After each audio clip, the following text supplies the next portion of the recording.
د کورنیو چارو وزارت مشرتابه پلاوی د کابل ښار په دویمې حوزه کې د دوه مجاهدینو له لوري د تخطی پیښې له امله د قربانیانو کورنۍ ته د خواخوږۍ مراتبو د وړاندې کولو په موخه ورغلل. په مشرتابه پلاوو کې د کورنیو چارو وزارت اداري مرستیال، د مقام ستر یاور، د مقام دفتر رئیس او همدارنګه د امارت یو شمیر مشرانو ګډون درلود.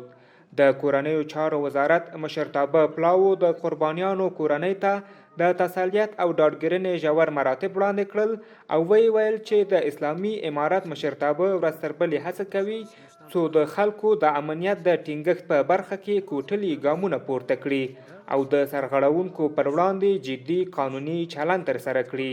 د کورنیو چارو وزارت مشرتابه د شهید کورنۍ ته د نقدي مرستې سربیره د دې قضیې پر قانوني څیړلو هم ټینګار وکړ.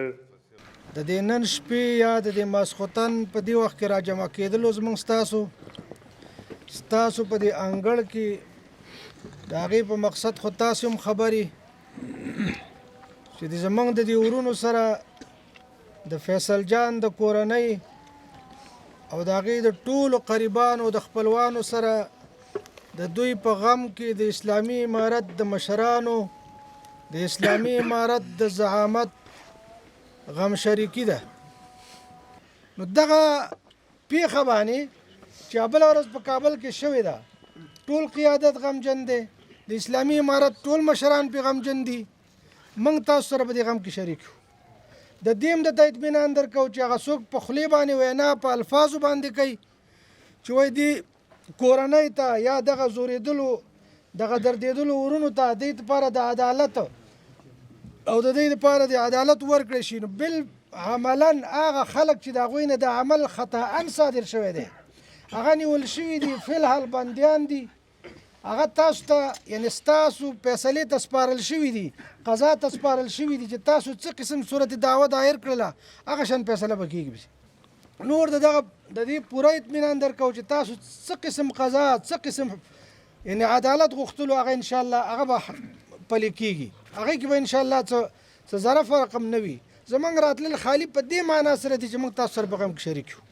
ورونو د فیصل جان د شهادت ورجنه پیښه هغه پیښه ده چې افغانستان د اسلامي امارت ټول لوړپوړي چارواکي په تیره بیا د وزارت داخله مشرتابه سراج الدین حقانی صاحب او نور ټول چارواکي دردولي دي او سختې خواشیني کړي دي.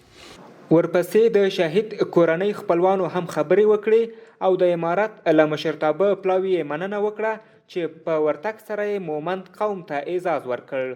د مومند قوم مشر د امارت له مشرانو غوښتنه وکړه څو خپل ځواکونه په منظم نظامي یونیفورم سمبال کړي څو په راتلونکي کې له دا ډول پیښو مخنیوی وشي.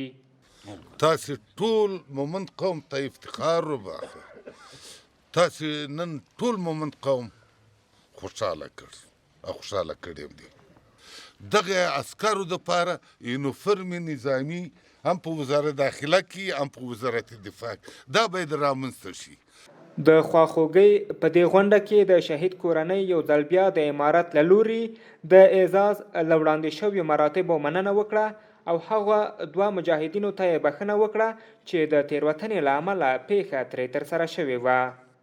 دا اولین ځل دی د افغانستان په تاریخ کې چې امارات دغه شانتي عمل ترسره کوي چې یو چا دردېدلي کور ته د کابل نه 300 کیلومتره دلته راځي او د شپې بیا د هغې کور د تسلیت دپاره ورځي.